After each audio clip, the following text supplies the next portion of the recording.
What's up guys, it's Andrew. Welcome back to the channel. So many of you on TikTok have asked me to do a Q&A, and given how much work went into last week's video, I thought this was a good week to take a break and chill out and do an easier video. And so I thought this is the perfect time to do a Q&A. So many of you sent your questions on TikTok, on Instagram, on YouTube, and so I'm going to answer some of your questions today. In my car, it's a change of scenery. I've never done a vlog in my car before, but if a set of triplets can do it jammed into a car, so can I. I'm really just doing this because I wanted to wear a fall outfit today, and to do that you have to go outside. So we are changing it up today and doing it in my car. These are in no particular order. I just wrote them down in the order of how they were sent. Some of these are also kind of duplicate questions, so I will probably be answering them together. Also, sorry if I butcher anybody's username. Sometimes they're kind of difficult to know how to read. So the first one, iHeartJMZ, asks what my favorite thing is about the 80s and what intrigued me about it. That's a hard question, and I get a lot of these questions like when I do TikTok Live. Some of them are in here. I don't really know what my draw to the 80s was. I think that, especially commercials, I always liked how they made me feel. They just seemed much simpler and cheesy, but in a good way, and they usually have a jingle, which I often incorporate into the retro remakes that I do. So I think that was my draw, was watching old clips of things like commercials or old newscasts, old talk shows like Oprah.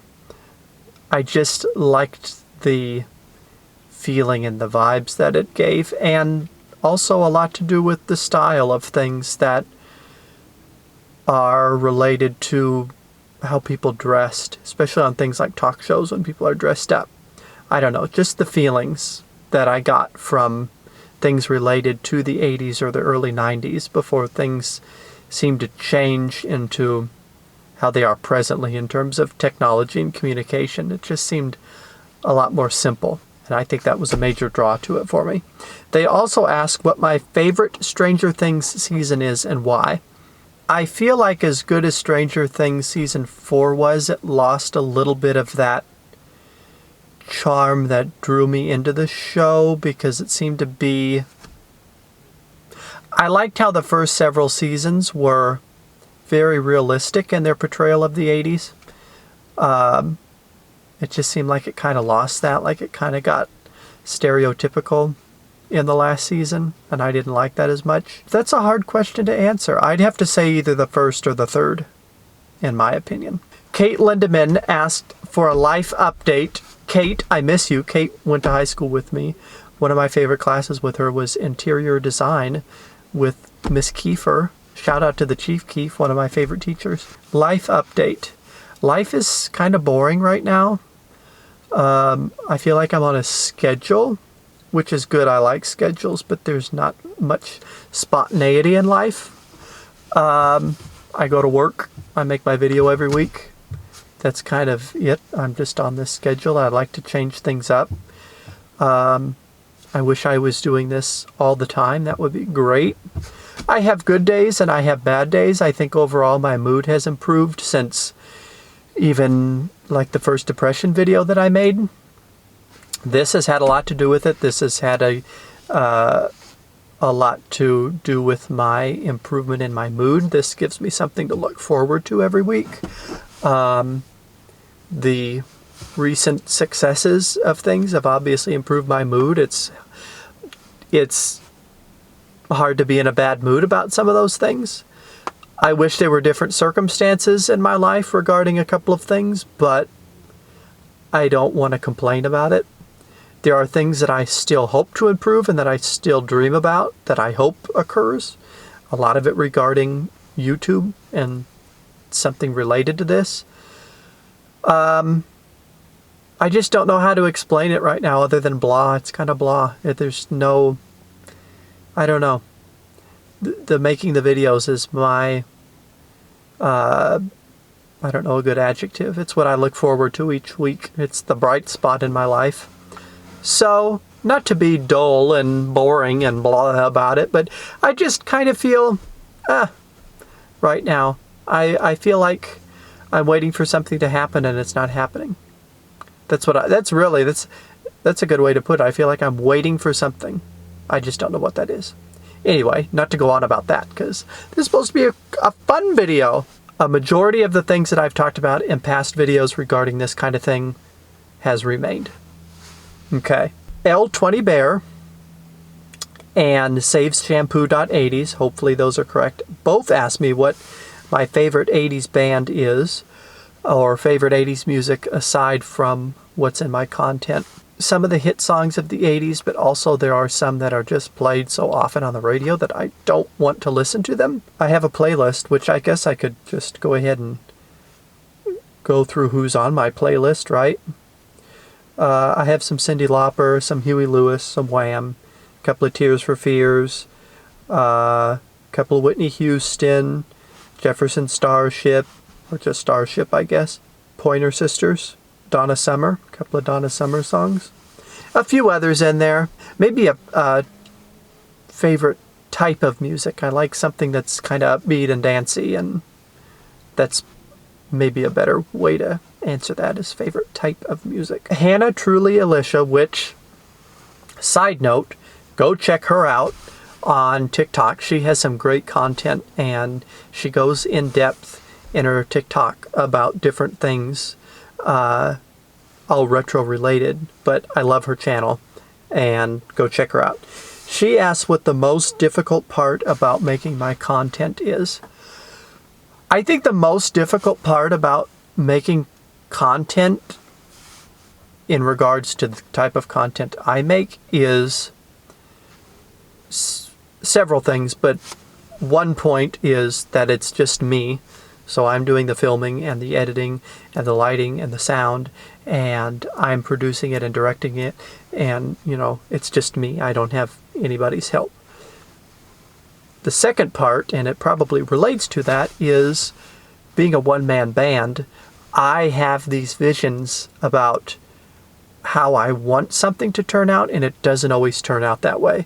Or some things that I know would be such a big production that I don't even attempt to do it because I know it's not going to turn out. Like, sometimes when I'm listening to music, 80s music, I'm like envisioning a production that would go along with it, like a music video. Kind of like my Huey Lewis one that I did, but just much more detailed. Like clips of driving in a car and just the various shots and people being with me and things like that. That it would be like a small production where I would need like people and good cameras and lighting and a way to film another car filming you while I'm driving the car in the music video, you know, just this big, essentially like a music video, a big production that I know I can't do it. And I don't even know if, with help of others, if I could even pull off something that big that would give the feel that I want it to. I think that's the most difficult part, is having something in my mind, how I picture it, how I envision it, and it not turning out that way. I was kind of scared about that for Scarves, but Scarves turned out pretty much how I envisioned it, and pretty much how I watched the tape, the real tape. It turned out that way. Of course, that was very different. It was in very few settings. There was not a big production that had to go into it. You know, it just wasn't something that required a big production to pull it off. So something like Scarves was something that turned out exactly how I pictured it. Now, in other instances, things have turned out how I pictured it, like my Stranger Things newscast, or some of the Andrew Ball shows, or Wake Up America. Also, again, that's very simple. Do I wish that I had an 80s decked out news set for Wake Up America? Yes. But a lot of that, like the 80s newscast I did about Stranger Things, a lot of that was in front of a green screen. So, you know, it just depends on the video that I'm making. But I'd say that's the most difficult, is having an image in my mind about how I want it to turn out and it not turning out that way, or knowing it won't turn out that way, so I don't even try. If I had a big production company, I'd be set. But we're not there yet. This is a kind of a two-part question, and I'm merging the two questions together. Airliners on YouTube asked, what software do I use? And Betamax King, side note, major supporter of the channel. I always value his input, and I always look forward to him watching the videos because I like to get his take on it. He uploads commercials and tapes on his YouTube channel, so check him out on YouTube. But big supporter of the channel, and I thank him for that. He asks specifically, what do I use for editing and logo/imagery design? So, for the software that I use to edit the videos themselves, I use Adobe Premiere Pro. In terms of other editing/design that I do for imagery and graphic design and logos, it just depends. A lot of people are shocked when I say what I'm about to tell you. But for many, many years, I have used Photoshop, Microsoft Office Photoshop, to design logos and graphic design. It's simple, it's easy, it's great to use when you're wanting to just put something together real quick. That's what I've used for many years. Now that I have gotten better at Photoshop, because I do all of my thumbnails on Photoshop, I've just gotten a little better at it.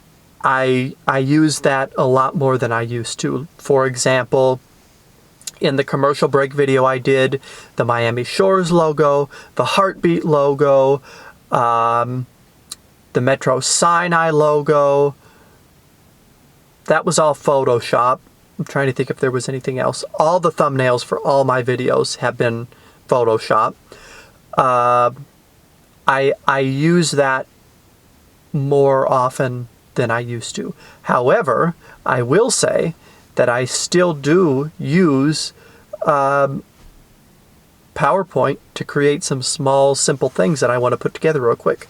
The ABN logo / the ABN News logo, that was just PowerPoint that I used to put that together. So I still use it if I'm wanting to put something together real quick. Or sometimes I'll use it as a starting point, like here's what I want it to look like, then go into another program and actually do it. Now, a lot of times, because a lot of the logos that I use are text heavy, I will just recreate the logo in Premiere Pro. So like the ABN ID, the first video that opened the commercial break video, it comes in and then the O separates into the ABN, and then the red, blue, green backgrounds come up behind it. That was me putting each of those parts in Premiere Pro. Same with the Wake Up America logo. That was just putting the different parts into the Premiere Pro. Andrew Ball Show. Usually anything with movement regarding a logo, I make in Premiere Pro, because I have to put each of the different parts of the logo together. Sleep Country USA will always stand out. The Sleep Country USA commercial I did will always stand out because that was one of the earliest videos I did creating a logo in Premiere Pro that had a lot of movement, and it had all those stars, and then it flew in and the shape of things changed. Pretty much all the logos that have movement I have made in Premiere Pro. Wake Up America, Channel 7. Where did I originally get the idea for this style of video? I think that kind of relates back to the first question. It was just the feelings that it gave me, and during COVID I recreated a Sears commercial, which is on my TikTok, but it was never on my YouTube. It was before YouTube. That was the first retro commercial that I've remade, and then it kind of just went on from there. Got a little more intricate, a little more detailed. But I think it was just the commercials, really watching those commercials. What's Good Bro and Dave C on YouTube both ask similar questions. What is my favorite part of making videos? Acting, writing, editing, filming. I have to say the editing. I like taking all those parts, putting them together, adding the graphics, adding the logos, adding the text, adding the effects of, the retro effects. Very much so, editing is my favorite part. I think I could probably edit things if they were given to me. I appear in the videos because it's a one-man band, and I do, and I enjoy the characters and the dressing up. I mean, it's fun and it's funny. Let's just say hypothetically that it wasn't me appearing in the videos, it was other people. I think I would still enjoy the editing part. I do enjoy the look. Like, I would love to be the producer or the director. Let's say other people were starring in the videos. I'd like to say, here's what I want it to look like, here's what I want them to look like, here's what I'm picturing them wearing, here's how the hair, so on and so forth. I think I would still like that. I do it to myself because I'm the only one there is, but I think I would enjoy that aspect, but, dressing other people up and pulling it all together. So pretty much, I guess, just directing in general, but I like the editing. I really like the editing. That's probably my favorite part. What inspired me to make content based on 80s era commercials and bits, specifically? Again, the feeling that the commercials gave me, I wanted to try and recreate that and capture that as somebody that never actually got to live through the 80s. That's kind of my way of being able to live through it, recreating some of that stuff, and then editing it and looking at it and being proud of it. I think that's why I like doing the commercials specifically. And I love jingles. I don't know why. I could listen to jingles all day. That's really weird, I know, but I like incorporating jingles into the commercials because it's just so cheesy and awesome that I think that's why I like making the commercials. Zach Watson on YouTube asked, what prop/items do you want the most when you go thrifting? That's a good question. I like technology-related things.